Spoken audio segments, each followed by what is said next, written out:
विकसित महाराष्ट्राच्या 2047च्या व्हिजन डॉक्युमेंटला मंजुरी। मुख्यमंत्री फडणवीसांच्या नेतृत्वात सल्लागार समितीची मंजुरी। 3 टप्प्यात विकसित महाराष्ट्राचं ध्येय गाठण्याचा रोडमॅप तयार। मंत्री उदय सामंतांची महाविकास आघाडीवर टीका। वोट चोरीचा आरोप। महाविकास आघाडीची नोटंकी असल्याची टीका।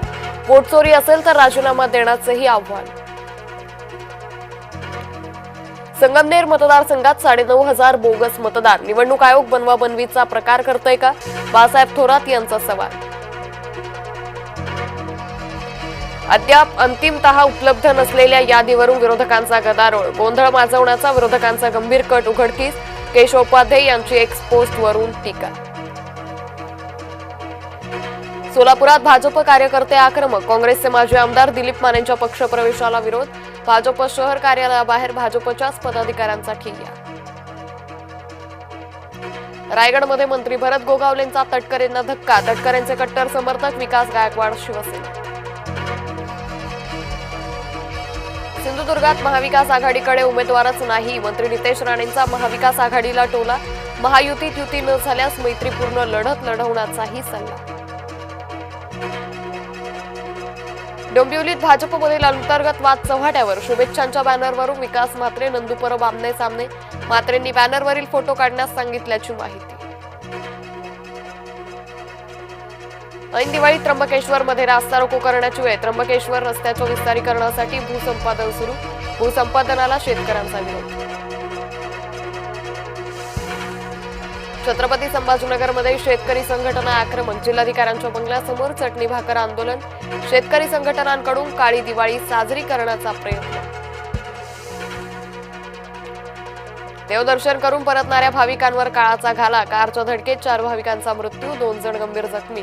धाराशिवच्या राष्ट्रीय महामार्ग 65 वर अपघात।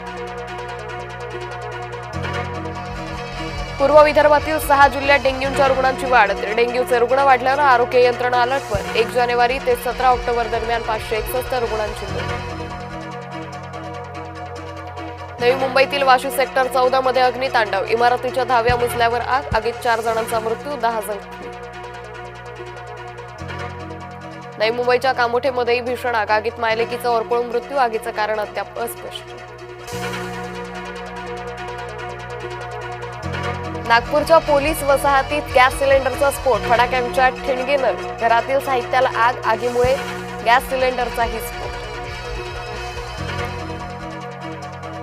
जळगावच्या 40 गावात 2 गटात वाद। 2 गटात झालेल्या वादाचं रूपांतर दगडफेकीत। दगडफेकीनंतर काही गाड्यांची तोडफोड। पुणे नाशिक महामार्गावर रास्ता रोको। ढिसाळ नियोजनामुळे वारंवार अपघात। वाहन चालक हैराण। संतप्त ग्रामस्थांनी महामार्ग अडवला। पिसाळलेल्या श्वानाचा 7 नागरिकांवर जीवघेणा हल्ला। एका बालकाच्या डोक्याचे तोडले लचके। मालेगाव मधील कळवणच्या आभोण्यातील धक्कादायक घटना। राज्यात परतीच्या पावसाची हजेरी। रायगड रत्नागिरीसह बीडमध्ये जोरदार पावसाच्या सरी। विक्रीसाठीचे फटाके पावसात भिजल्यानं व्यापाऱ्यांचं नुकसान। कोकणातल्या शेतकऱ्यांची दिवाळी मात्र शेतावरच। यंदा पाऊस लांबल्यानं भात पीक कापण्यास उशीर। कोकणातील शेतकरी भात कापण्यात आणि झोडण्यात व्यस्त। दिवाळीच्या सुट्ट्यांमुळे विमान प्रवास महागला। 26 ऑक्टोबर पर्यंत विमानांचे तिकीट दर तिप्पट। ट्रेन फुल असल्यानं खासगी ट्रॅव्हल्सच्याही तिकीट दरात वाढ। लक्ष्मीपूजनानिमित्त घरोघरी लक्ष्मीचं पूजन। यंदा अतिरिक्त प्रहर असल्यानं लक्ष्मीपूजन मुहूर्त लांबला। देवगडच्या हापूस आंब्याची पहिली पेटी बाजारात। मालवणमधील उत्तम फोंडेकरांनी सातारा बाजारपेठेत पाठवल्या 2 पेट्या।